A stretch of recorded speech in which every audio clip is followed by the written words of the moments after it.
You sit in a darkened room, staring at a black and white photograph taken in Elbe, Germany, in April 1945. American and Soviet soldiers are grinning, shaking hands, and slapping each other on the back over the shattered remains of Nazi Germany. Yet less than 3 years later, those same two nations had locked themselves in an inescapable 45-year psychological vice. How did two wartime allies transform so rapidly into existential enemies? We love to tell ourselves a simplified textbook story, a clear-cut battle of economic theories. We assume that one day the war ended, and the next day two superpowers simply decided to hate each other out of ideological security. This overlooks the psychological architecture of the conflict, an escalating feedback loop where fear generated suspicion, and suspicion forged an unyielding image of the enemy. To understand why Washington and Moscow became obsessed with each other, we start long before 1945.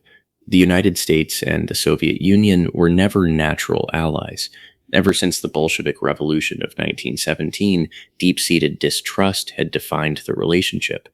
To Soviet leaders, Western capitalist powers were hostile imperialists who tried to strangle their revolution in its cradle. From the American perspective, the Bolsheviks were an international threat dedicated to overthrowing capitalist democracies worldwide. When World War II forced an alliance in 1941, they did not suddenly become friends. They became two men trapped in a burning house who agreed to put out the fire before dealing with each other.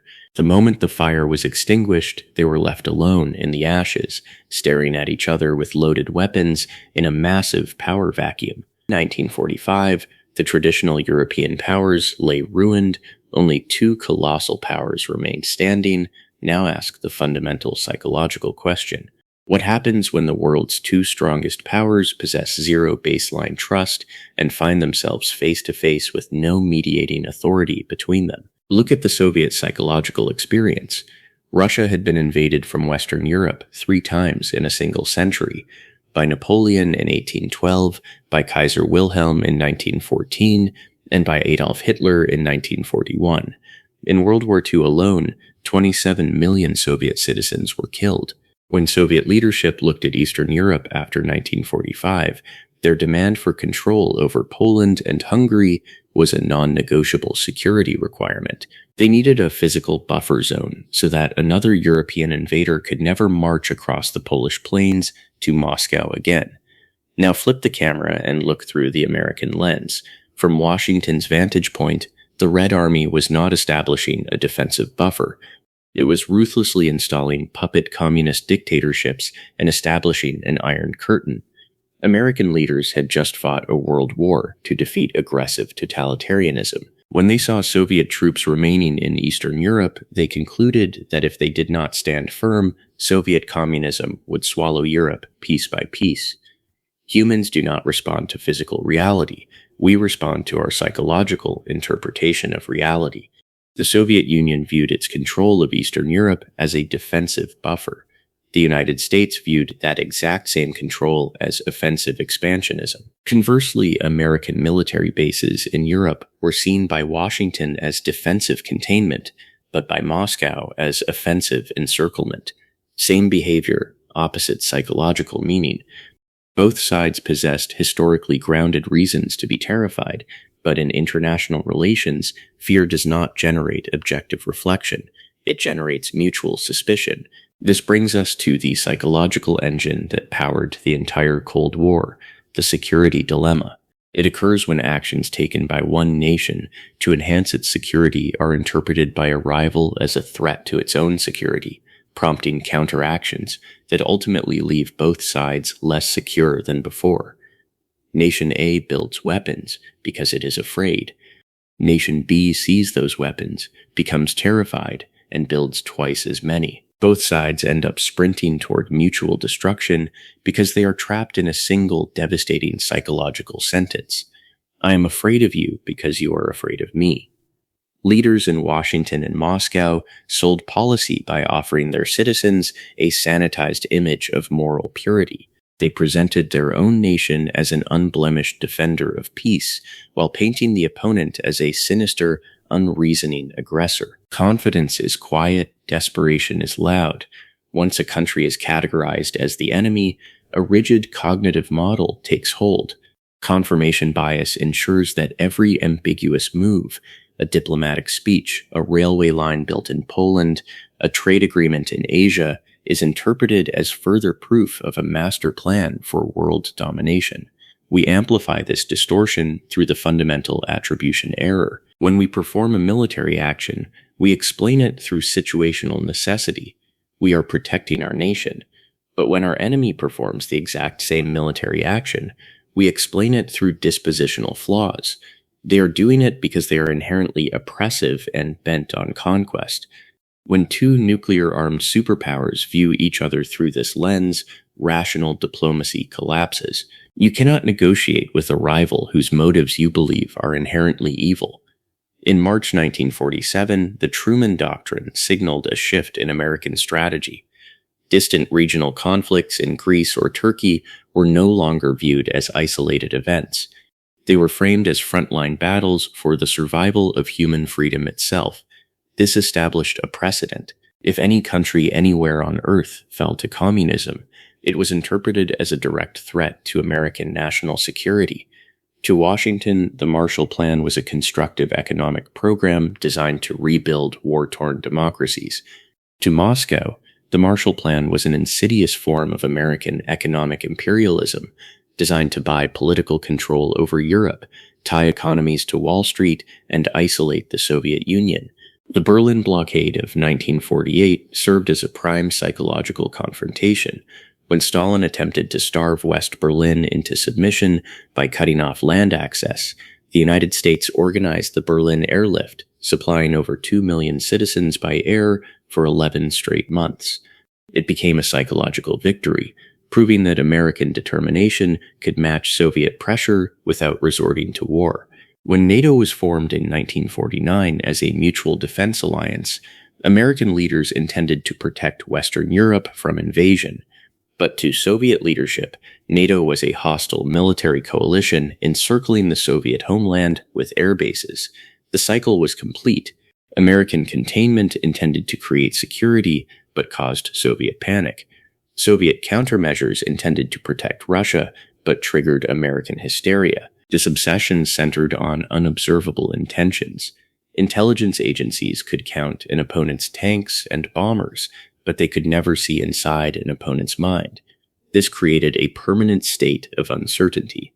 Because they were trapped in a security dilemma, worst-case thinking dictated that they must assume the worst possible intentions.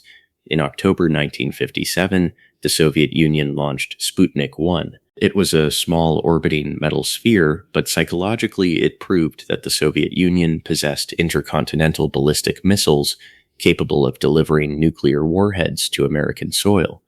The space race was born not out of scientific curiosity, but as a surrogate psychological war for technological supremacy. This existential obsession reached into the minds of ordinary citizens. Families spent their savings constructing backyard fallout shelters. The nuclear threat was no longer a distant diplomatic issue. It was a physical structure in your backyard, reminding you every day that annihilation could arrive in 15 minutes. When a nation is obsessed with an external enemy, it becomes hyper-paranoid about internal subversion. In America, the Red Scare unleashed a wave of domestic hysteria, while in the Soviet Union, state security executed far more brutal internal control through the Gulag system. Both societies suffered from self-censorship. Citizens remained silent out of self-preservation, assuming they were alone in their private doubt. This paranoia reached a breaking point during Able Archer 83. In late 1983, NATO conducted a simulated nuclear command exercise, but through the lens of hyper-suspicion, Soviet leadership concluded that NATO was using a fake exercise to disguise a genuine nuclear first strike.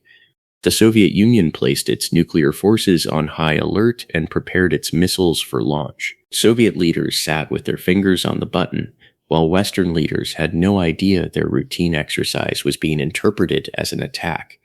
Misinterpretation proved more dangerous than calculated aggression.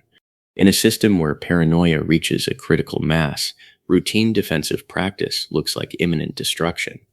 Dismantling this standoff required breaking the diplomatic script. At the 1986 Reykjavik summit, Ronald Reagan and Mikhail Gorbachev stepped away from their scripted position papers.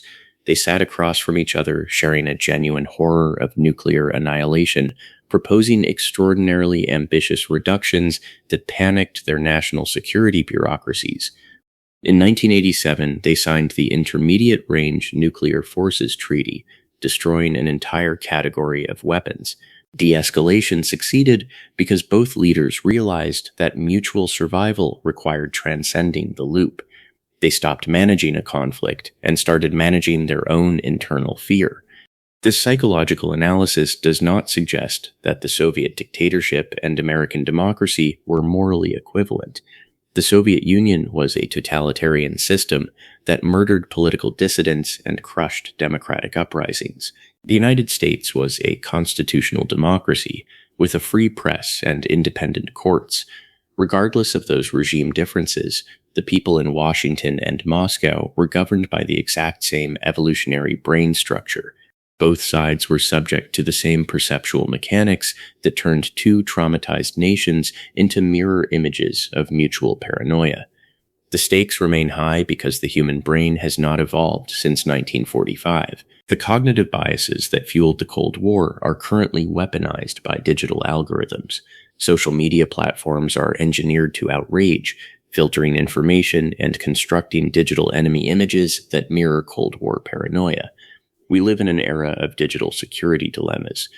When the system forces you into a state of hyper-suspicion, your own mind becomes the final front of the conflict. You are encouraged to view every statement by an opponent as malicious aggression, and every action by your own tribe as justified self-defense. Surrendering your mind to this political fear is like chasing a paper butterfly through thorn bushes. It leaves you exhausted and empty-handed. But building individual moral autonomy is like planting a garden. You cultivate quiet courage. You double-check official narratives, and you build an unshakable internal compass. When you build this garden, you no longer depend on state propaganda to tell you who you are. The ultimate lesson is that nations fight their perceptions of each other.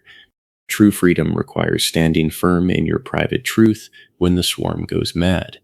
I will see you in the very next one.